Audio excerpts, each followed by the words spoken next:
பாகிஸ்தானிலிருந்து பஞ்சாப் எல்லை வழியாக ஊடுருவ முயன்ற பாகிஸ்தானில் 9 இடங்கள் குறிவைத்து ட்ரோன் மூலமாக தாக்குதல். பாகிஸ்தானிலிருந்து பஞ்சாப் எல்லை வழியாக ஊடுருவ முயன்றவர் சுட்டுக் கொல்லப்பட்டதாக தகவல் வெளியாகியிருக்கிறது.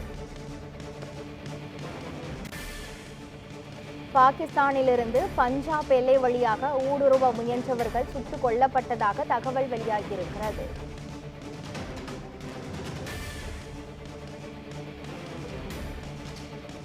ஆபரேஷன் சிந்தூரை தொடர்ந்து அமிர்தசரஸ் பகுதியை நோக்கி பாகிஸ்தான் நள்ளிரவில் ஏவுகணைகளை ஏவிய நிலையில் பாகிஸ்தானிலிருந்து பஞ்சாப் எல்லை வழியாக ஊடுருவ முயன்றவர் சுட்டுக் கொல்லப்பட்டதாக தகவல் வெளியாகியிருக்கிறது.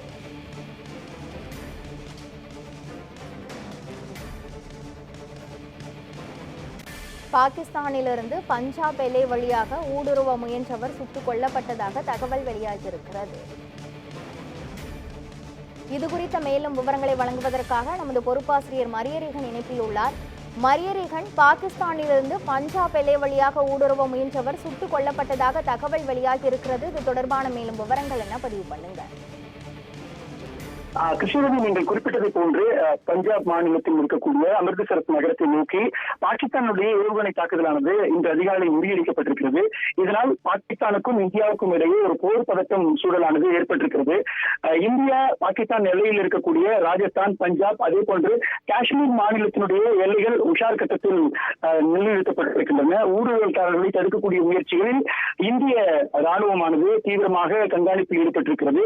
இந்த நிலையில்தான் ஊடுருவல்காரர்கள் இந்தியாவினுடைய எல்லை நோக்கி நகரும் பொழுது அவர் சுட்டுக் கொல்லப்பட்டிருக்கின்றார். இதனிடையே பஞ்சாப் மாநிலத்தை தொடர்ந்து பாகிஸ்தானில் இருக்கக்கூடிய 9 இடங்களில் ஒரு பெரிய தாக்குதலானது நடந்திருக்கிறது. குறிப்பாக பாகிஸ்தானினுடைய லாகூர், சக்பல், பகவல்பூர், குஜ்ருவாலா, மியானூர், கராச்சி உள்ளிட்ட இடங்களிலும், ராவல்பிண்டி, லாகூர் உள்ளிட்ட இடங்களிலும் இந்த தாக்குதலானது நடந்திருப்பதாக பாகிஸ்தான் அரசானது அறிவித்திருக்கிறது. லாகூரில் அடுத்தடுத்து ட்ரோன் தாக்குதலானது நடந்து கொண்டிருக்கிறதால் அங்கு பாகிஸ்தானில் உச்சகட்ட பதட்டமானது ஏற்பட்டிருக்கிறது.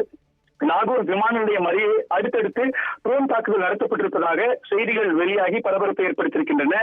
இதனைத் தொடர்ந்து லாகூர் விமான நிலையம் மூடப்பட்டுள்ளதாக பாகிஸ்தான் அரசு அறிவித்திருக்கிறது. பாகிஸ்தானுடைய தெற்கு நகரமான லாகூரில் உள்ள வால்டன் விமான நிலையத்தின் அருகே இன்று அதிகாலை ட்ரோன் தாக்குதல் நடந்திருப்பதாக ஒரு தனியார் செய்தி நிறுவனமானது செய்தியை வெளியிட்டிருக்கிறது. கோபால் நகர் மற்றும் நஜீராபாத் சுற்றுவட்டார பகுதிகளிலும் வெடிசத்தத்துடன் புகைமூட்டம் கிளம்பும் காட்சியை இணையதளத்தில் வெளியாகி வைரலாகி கொண்டிருக்கின்றன.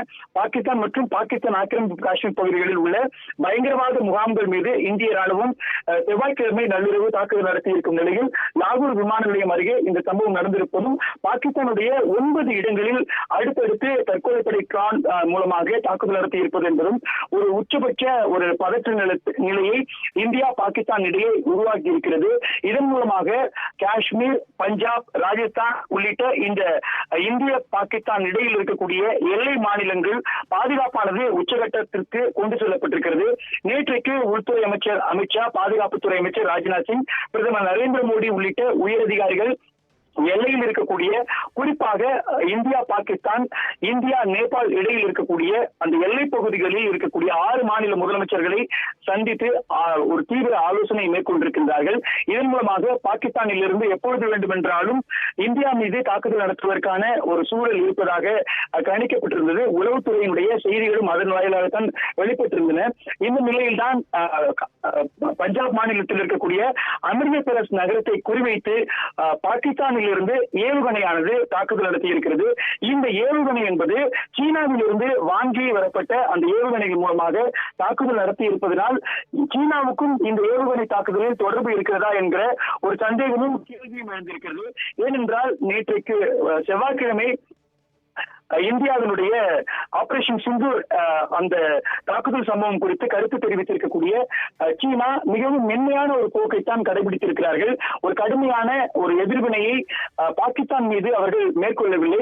குறிப்பாக பகல்காம் தாக்குதல் தொடர்பான அந்த ரியாக்ஷனில், அந்த கருத்தில் சீனாவானது பாகிஸ்தானுடைய நிலைப்பாட்டோடு ஒட்டிய ஒரு நிலைப்பாட்டை எடுத்திருக்கிறார்கள். ஆனால் அதே சமயத்தில் ஆபரேஷன் சிந்தூர் விவகாரத்தில் இந்தியாவை மென்மையாக கடிந்து கொள்வதற்கான ஒரு போக்கோடு சீனாவானது கருத்து தெரிவித்திருக்கிறது. இந்த இரண்டு பின்னணிகளினுடைய அடிப்படையில் நேற்றைக்கு அதாவது இன்று அதிகாலை பாகிஸ்தானுடைய ஏவுகணை தாக்குதல் முயற்சியை தடுத்து நிறுத்தியிருந்தாலும் கூட இந்த ஏவுகணைகள் முழுக்க முழுக்க சீனாவினுடைய வசமிருந்து பாகிஸ்தான் வாங்கி இருக்கக்கூடிய ஒன்றாக பார்க்கப்படுகிறது. இதனால் சீனாவுக்கும் பாகிஸ்தான் மறைமுகமாக உதவி செய்கிறதா என்கிற ஒரு நிலையை ஏற்பட்டிருக்கிறது.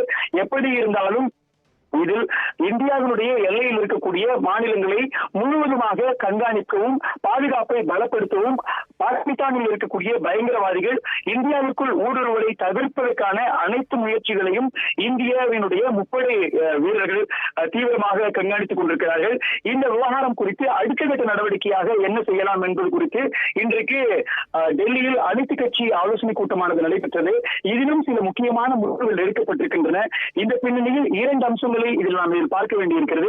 ஒரு பக்கம் பாகிஸ்தானுடைய 9 இடங்களில் ட்ரோன் மூலமாக தற்கொலைப்படை தாக்குதல் நடத்தப்பட்டிருக்கிறது என்பதும் இந்த தாக்குதலுக்கு இதுவரை யாரும் பொறுப்பேற்கவில்லை, பாகிஸ்தான் மட்டும் இதில் அவர்கள் தாக்குதல் நடத்தியிருப்பதாக கூறியிருப்பதன் மூலமாக இந்த தாக்குதல் சம்பவத்திற்கான பழியை இந்தியா மீது சுமத்தி அவர்கள் போரை மேற்கொள்வதற்கான முகாந்திரம் இருக்கிறதா என்ற ஒரு விஷயத்தையும் இந்தியாவினுடைய நற்பெயருக்கு களங்கம் ஏற்படுத்தக்கூடிய ஒரு முயற்சியில் பாகிஸ்தான் இறங்குகிறதா என்கிற ஒரு அம்சத்தையும் நாம் பார்க்க வேண்டியிருக்கிறது.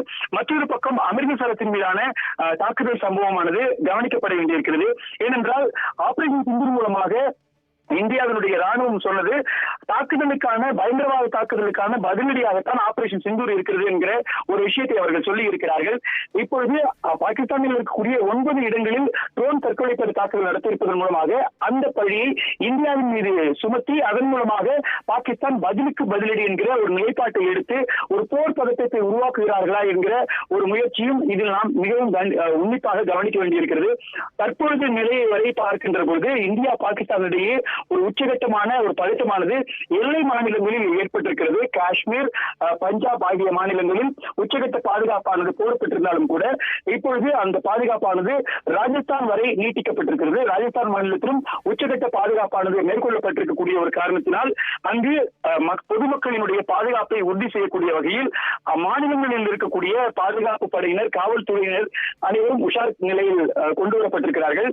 விடுமுறையில் சென்றிருக்கக்கூடிய பாதுகாப்பு படையினருக்கும் விடுமுறையானது ரத்து செய்யப்பட்டு அவர்களை மீண்டும் பணிக்கு வர வேண்டும் என்று பஞ்சாப் மாநில அரசானது அறிவித்திருக்கிறது.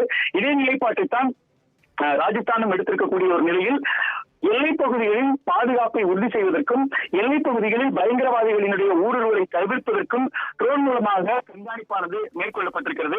அதே போன்று பாகிஸ்தானில் இருந்து தொடர்ச்சியாக ஏவுகணை தாக்குதல் நடக்கும் பட்சத்தில் அதனை கண்காணித்து வானிலையை அழிப்பதற்கான தீவிரமான கண்காணிப்பையும் இந்தியாவினுடைய வான்படை வீரர்கள் கண்காணித்துக் கொண்டிருக்கிறார்கள். கிருஷ்ணவேணி, பாகிஸ்தானிலிருந்து பஞ்சாப் எல்லை வழியாக ஊடுருவ முயன்றவர்கள் சுட்டுக் கொல்லப்பட்டதாக தகவல் வெளியாகி இருக்கிறது. இது குறித்த முழுமையான விவரங்களை வழங்கியதற்கு நன்றி மரியரீகன்.